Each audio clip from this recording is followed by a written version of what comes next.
Hello friends, అందరికీ నమస్తే అండి. Welcome to my channel. Indiramma ఇండ్లకు సంబంధించి తాజాగా మరొక కొత్త సమాచారంతో మీ ముందుకైతే రావడం జరిగింది.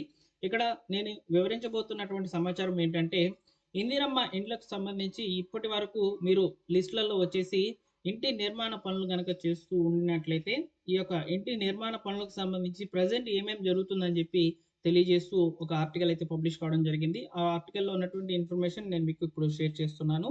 మీరు ఇందిరమ్మ ఇండ్లకు సంబంధించి గనుక చూస్తున్నట్లయితే సబ్స్క్రైబ్ చేసుకోండి మన ఛానల్‌ని. ఇందిరమ్మ ఇండ్ల మీద ఏ టాపిక్ వచ్చినా గానీ నేను మీకు వెంటనే వీడియో అయితే చేస్తాను. సో, పబ్లిష్ అయినటువంటి ప్రతి ఆర్టికల్ కూడా నేను మీకు చేరవేయడం జరుగుతుందండి.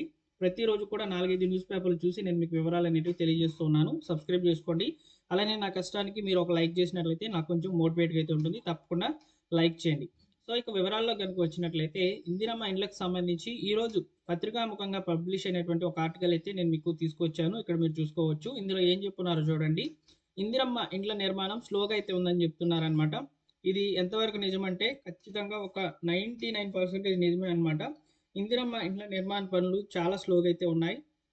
అలానే ఇక్కడ ఈ యొక్క ఇందిరమ్మ ఇండ్లకు సంబంధించి చూసినటువంటి దరఖాస్తుల వెరిఫికేషన్ ప్రక్రియ కూడా చాలా స్లోగానే ఉందన్నమాట. సో, ఇక్కడ స్లోగా ఎందుకైతే ఉన్నాయంటే లిస్టులు అనేటివి ఎందుకు విడుదల చేయలేదంటే అప్లికేషన్స్ అనేటివి చాలా ఎక్కువగా అయితే ఉన్నాయండి. ఈ ప్రజాపాలన ద్వారా మరియు గ్రామ సభల ద్వారా అయితే వచ్చినటువంటి అప్లికేషన్స్ అనేటివి చాలా ఎక్కువగా అయితే ఉండడంతో ఒకటికి 2 సార్లు చాలా మంది కూడా దరఖాస్తు పెట్టుకోవడం అయితే జరిగింది. దీనికి తోడు కేంద్ర ప్రభుత్వం రీసెంట్‌గా నిధులు విడుదల చేయాలని కోరినట్లయితే మా యొక్క యాప్ ద్వారా మీరు సర్వే నిర్వహించి ఉంటే మేము వెంటనే కూడా నిధులను విడుదల చేసేవాళ్ళం. ఇప్పుడు మీ యాప్ ద్వారా చేస్తున్నారు కాబట్టి మేము వాటిలో సర్వే అనేది ఎంతవరకు నిజమనేది మేము నమ్మము. వెంటనే మళ్ళీ రీసర్వే అయితే చేయండి అని చెప్పడం జరిగిందనమాట. దీని కారణంగా ఫైనల్ లిస్ట్ అనేది ఇంకా రిలీజ్ కాలేదు. అయితే ఉగాది రోజున రెండో విడతకి సంబంధించిన లిస్ట్ విడుదల చేస్తామని చెప్పి రీసెంట్‌గా అయితే కొన్ని పత్రికా ముఖంగా పబ్లిష్ అయినటువంటి ఆర్టికల్స్ అనేటివి నేను మీకు షేర్ చేశాను. అయితే ఇక్కడ మనకు వనపర్తి జిల్లాకు సంబంధించి ఇన్ఫర్మేషన్ అయితే ఇచ్చారు చూడవచ్చు. వనపర్తి జిల్లాలో 1200 ఇండ్లు అనేటివి మంజూరైనాయన్నమాట మొదటి విడత కింద. అయితే వీటికి సంబంధించి ఫస్టు మార్కౌట్లు చేస్తున్నారండి. అసలు ఈ మార్కౌట్స్ అనేటివి ఏంటంటే జిల్లాలో ఇప్పటి వరకు 300 ఇండ్లకు మార్కౌట్లు అయితే ఇచ్చాము. ఇంకా ఈ ప్రక్రియ కొనసాగుతుంది. త్వరలో ఇండ్లు నిర్మించేలా చర్యలు తీసుకుంటాం. లబ్ధిదారులకు అవగాహన కల్పించాం. వారి యొక్క ఇండ్ల నిర్మాణానికి ముందుకైతే వస్తున్నామని చెప్పి ఇక్కడ డిఈ హౌసింగ్ డిపార్ట్మెంట్ వాళ్ళైతే చెప్పారనమాట. అయితే ఈ యొక్క మార్కౌట్ అనేది ప్రక్రియ ఎందుకంటే మీకు ఇల్లు శాంక్షన్ అయినప్పుడు ముగ్గు పోస్తారు కదా! సో, దానికి ట్యాగింగ్ అనేది జియో ట్యాగింగ్ అనేది చేస్తారు. అలానే ఇక్కడ మార్కౌట్ అనేది చేస్తారండి. సో, నిర్మించినటువంటి ఆ యొక్క పునాదులకు సంబంధించి గానివ్వండి, అక్కడ ముగ్గు పోస్తారు గదా! వాటికి సంబంధించి మాత్రమే పేమెంట్ అనేది ఇస్తారు. మీరు ఆ యొక్క ప్లేస్ కాకుండా ఇంకొక ప్లేస్‌లో గనక ఇంటి నిర్మాణం చేపట్టినట్లయితే మీకు అమౌంట్ అనేది శాంక్షన్ కాదనమాట. సో, ఇది మీరు గుర్తుపెట్టుకోవాలి. ఫ్యూచర్‌లో మీకు ఇల్లు గనక శాంక్షన్ అయితే మీకు ముగ్గు పోసినటువంటి ప్లేస్‌లలో మాత్రమే ఇళ్లను నిర్మించుకోవాలి. సో, అప్పుడే మీకు జియో ట్యాగింగ్ అనేది చేస్తారు. ఈ విధంగా మార్కౌట్లు అనేటివి ఇస్తారనమాట. ఒకవేళ వాటిల్లో గాకుండా మీరు పక్కన కొంచెం జరిగినా గానీ మీకు బిల్ అనేది పే అవ్వదు. ఒకవేళ. ఓకేనా? సో, కాబట్టి ఈ మార్కౌట్ గురించి చెప్దామని నేను మీకు వీడియో అయితే చేశాను. సో, అయితే ఇక్కడ ప్రజాపాలనలో భాగంగా ఇందిరమ్మ ఇండ్ల కోసం దరఖాస్తు చేసుకున్న వారిలో కొంతమందికి ఇళ్ల మంజూరు పత్రాలైతే అందజేసి ఇల్లు నిర్మించుకోవాలని సూచించిన లబ్ధిదారులైతే ఆలస్యం చేస్తున్నారని చెప్తున్నారనమాట. దీంతో వనపర్తి జిల్లాలో ఇందిరమ్మ ఇండ్ల నిర్మాణం స్లోగా అయితే ముందుకెళ్తోంది. ఇందిరమ్మ ఇండ్ల నిర్మాణంపై లబ్ధిదారులకు అవగాహన కల్పించేందుకు మండల కేంద్రంలో నమూనా ఇందిరమ్మ ఇల్లు నిర్మిస్తున్నారు. సో, జిల్లాలోకి 15 మండలాలు ఉండగా 9 మండలాల్లో నమూనా ఇండ్ల నిర్మాణాలు వివిధ దశల్లో అయితే ఉన్నాయి. సో, మిగిలిన 6 మండలాల్లో ఇప్పటి వరకు నిర్మాణాలు ప్రారంభించలేదని చెప్పి ఈ జిల్లాకు సంబంధించిన సమాచారం అయితే అందించారు. అదేవిధంగా ఇక్కడ 274 ఇండ్లకే మార్కౌట్ అయితే ఇచ్చామని చెప్తున్నారు. ఇక్కడ చూడండి 1200 ఇండ్లు ఉంటే ఇక్కడ ప్రభుత్వం 274 ఇండ్లకు మాత్రమే మార్కౌట్ అయితే ఇచ్చింది. ఇంకా మార్కౌట్ కార్యక్రమం అనేది కొనసాగుతూనే ఉందని చెప్తున్నారనమాట. ఇండ్ల నిర్మాణాలపై లబ్ధిదారులకు అవగాహన అయితే కల్పిస్తున్నారు. ఈ నెల 15 నాటికే మార్కౌట్ ప్రక్రియ పూర్తి చేసి పునాది వేసుకుంటే మొదటి విడత కింద ఒక్కో ₹1,00,000 అయితే లబ్ధిదారుల యొక్క ఖాతాలకు జమ అవుతాయని చెప్పి హౌసింగ్ అధికారులు అయితే చెప్తున్నారు. అయితే ఇంకా మార్కౌట్ ప్రక్రియ పూర్తి కాలేదని చెప్పి ఇక్కడ చెప్తున్నారండి. సో, ఇక్కడ మార్కౌట్ ప్రక్రియ పూర్తి చేసుకొని బేస్మెంట్ లెవెల్ వరకు ఎవరైతే కంప్లీట్ చేసుకుంటారో వారికైతే డబ్బులను విడుదల చేయబోతున్నట్లు చెప్తున్నారనమాట. జిల్లాలో ఇందిరమ్మ ఇండ్ల నిర్మాణాలు ఏ విధంగా ఉన్నాయని చెప్పి ఇక్కడ మనకు వివరాలు అయితే తెలియజేశారు. మీరు ఇక్కడ చూసుకోవచ్చు.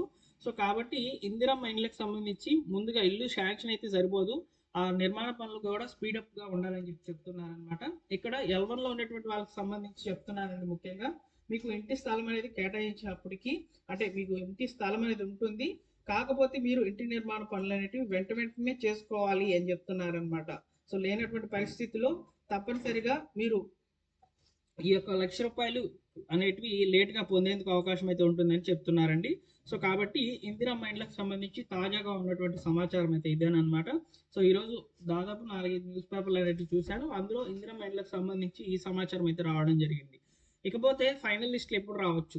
సో ఫైనల్ లిస్ట్‌లు అనేటివి విడుదలయ్యేందుకు చాలా ఆలస్యమే అవుతుంది. ఎందుకంటే నేను మీకు వీడియో స్టార్టింగ్‌లోనే చెప్పాను. సో ఈ యొక్క ఇందిరమ్మ ఇండ్లకు సంబంధించి ప్రభుత్వము కేంద్ర ప్రభుత్వానికి నిధుల విడుదల కోసం వినతి చేస్తే అక్కడ ఏం చెప్పారంటే, సో మీరు ఫస్టు మా యాప్ ద్వారా అయితే సర్వే పూర్తి చేయండి. సర్వే పూర్తి చేసిన తర్వాత మేము అమౌంట్ అనేది మా వాటా కింద గ్రామీణ ప్రాంతాల్లో ఉన్న వాళ్ళకి 72,000, పట్టణ ప్రాంతాల్లో ఉండే వాళ్ళకి ₹1,50,000 విడుదల చేస్తామని చెప్పిందనమాట. అలానే దానికి తోడు ప్రభుత్వం ఏం చెప్పిందంటే 1,00,000 ప్రధాన్ మంత్రి ఆవాస్ యోజన అర్బన్ ఏరియాల్లో కొనసాగించే విధంగా మేము నిర్ణయాలు తీసుకుంటున్నామని చెప్పారనమాట.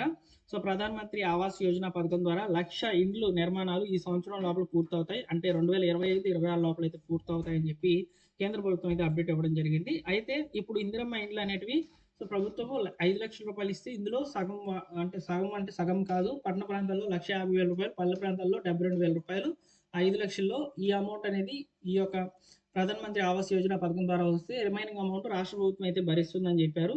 సో ఈ మధ్య మరొక ఆర్టికల్ కూడా నేను విన్నాను. అందులో ఏం చెప్పారంటే ఒకవేళ కేంద్ర ప్రభుత్వం సహాయం ఇవ్వకపోతే రాష్ట్ర ప్రభుత్వమే ముందుకు వచ్చి తప్పనిసరిగా ఇంకొక ఇందిరమ్మ ఇండ్ల నిర్మాణాలు పూర్తి చేస్తామని చెప్పడం జరిగిందనమాట. సో ఈ విధంగా అయితే అప్డేట్స్ వస్తూ ఉన్నాయి. అప్డేట్స్ వస్తూనే ఉంటాయి. ఏదో ఒక రూపంలో నేను మీకు తెలియజేస్తూనే ఉంటాను. కాకపోతే ఫైనల్ లిస్టులు ఎప్పుడు వస్తాయనే దాని మీద ఇంకా క్లారిటీ అయితే రాలేదండి. ఒకవేళ ఏదైనా సమాచారం కనుక దొరికితే తప్పకుండా నేను మీకు వీడియో అనేది చేస్తాను. మీరు మన ఛానల్‌ని సబ్స్క్రైబ్ చేసుకొని రెగ్యులర్‌గా ఫాలో అవుతుండండి. పక్కన గంట సింబల్ ఉంటుంది. దాని మీద ఆల్ నోటిఫికేషన్‌తో ఆన్‌లో పెట్టుకున్నట్లయితే నేను వీడియో చేసినప్పుడు వెంటనే కూడా మీకు నోటిఫికేషన్ రూపంలో వీడియో అనేది రావడం జరుగుతుంది. ఓకేనా? Thank you for watching. వీడియోకి లైక్ చేయండి ఫ్రెండ్స్. నేను ఒక 100 లైక్స్ అయితే ఎక్స్‌పెక్ట్ చేస్తున్నాను మీ నుంచి.